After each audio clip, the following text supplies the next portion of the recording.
और ये शूटिंग कहाँ होती है? राजा बनने की या दास दासी बनने की रिहर्सल कहाँ होती है?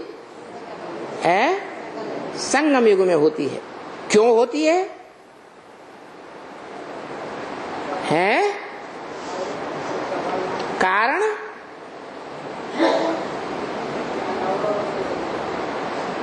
कारण है कि बाबा ने बताई दिया, एक से ज्ञान सुनना चाहिए, अनेकों से ज्ञान सुना तो विविचारी ज्ञान हो जाएगा। यहां तक कि बोला ब्रह्मा कुमारी भी जो मत दे उसे जज करना है, वो राइट है या रंग है।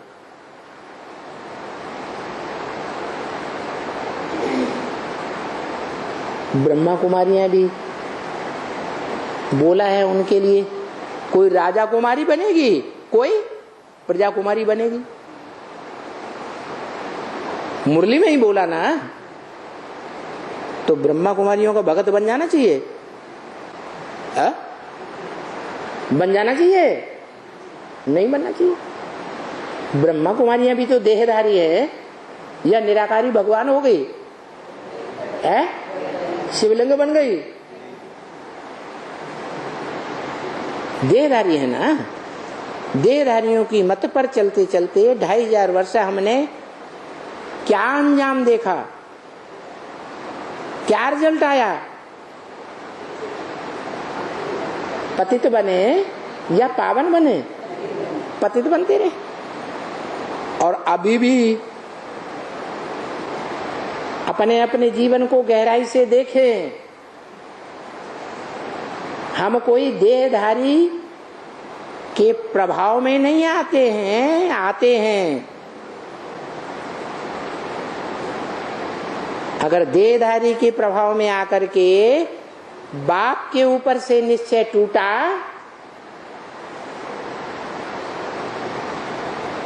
अनिश्चय बुद्धि बने, तो इसका मतलब जिस आत्मा की बात सुनकर के बाप के ऊपर से निश्चय टूटने लगा या बाप की बेअदबी करने लगे, तो क्या अंजाम होगा? किसकी प्रजा बन गए हैं? अरे जिसकी बात सुनकर हम बाप को भूल गए, बाप के ऊपर अनिश्चय बुद्धि बन गए, हम उसकी प्रजा बन गए, प्रभावित हो गए। प्रभावित माना प्रजा। इसलिए बोला अगर एक बार अंजाम कर लिया, समाज के सामने भी अंजाम कर लिया, वो तो सेवा फील्ड में जाते हैं, जो अंजाम करते ही हमें भगवान बाप मिल गया। गवर्नमेंट के सामने भी अंजाम कर लिया, स्टाम्प पेपर पर लिखा है या नहीं लिखा? लिखा है, लिखा। तो सरकार के लिए, सरकार को दिखाने के लिए, गवर्नमेंट के लिए ये स्टाम्प पेपर पर लिखाया जाता है।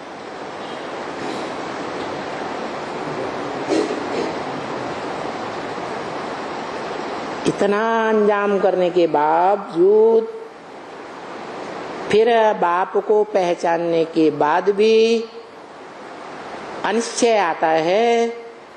तो जैसे कि बाप का बच्चा मर गया या जिंदा रहा? मर गया। ऐसे बहुत होता है। आज बाप के घर में मनुष्य आत्मा जाकर के जन्म लेती है, 9 दिन की भट्ठी में पक करके। जैसे हद की दुनिया में 9 महीने पेट में पकते हैं, फिर प्रत्यक्षता रूपी जन्म लेते हैं, ऐसे ही हम बाप के घर में स्पेशल जाकर के, बाप के बच्चे बने, और फिर जैसे आज बोला, कोई 5 साल के बाद, कोई 10 साल के बाद, कोई 2 साल के बाद, कोई 1 साल के बाद, कोई 6 महीने के बाद अनिश्चय बुद्धि बन जाते, बाप के घर में आना जाना ही छोड़ देते। इसलिए बाप कहते हैं कि कोई बच्चे का कनेक्शन अगर 2 महीने तक नहीं रहता है बाप के साथ, बाप की मुरली नहीं सुनता है, बाप के ब्राह्मणों के संगठन में नहीं आता है,